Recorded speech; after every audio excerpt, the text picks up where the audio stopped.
Is there a lag time between subs? Meaning, are there dead times in the schedule? We schedule everything back to back and quite frequently overlapping a little bit.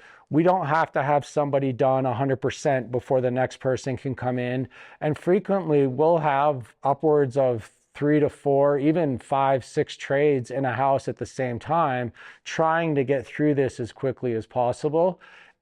But as with everything, life happens. A car might break down, someone might get sick, or who knows what the case might be. Issues do arise.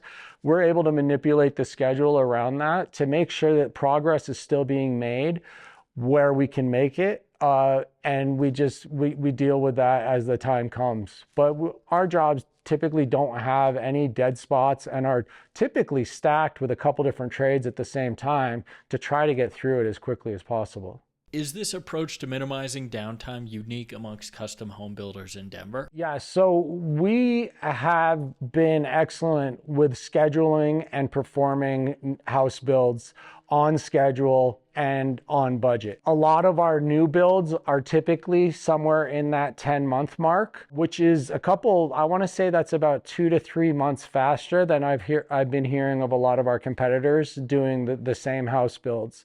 And so a lot of that just comes to the planning that goes in at the beginning of the project, as well as being able to follow the schedule and adapt as life happens and someone gets sick or whatever. We're still able to pick up slack and then doing whatever we can to fill in little pieces to make sure that we're not losing any downtime. We have people on staff that might be able to facilitate some of the items that the subcontractor, if a subcontractor didn't show up, maybe we can do a quarter of it or half of it just to keep things moving.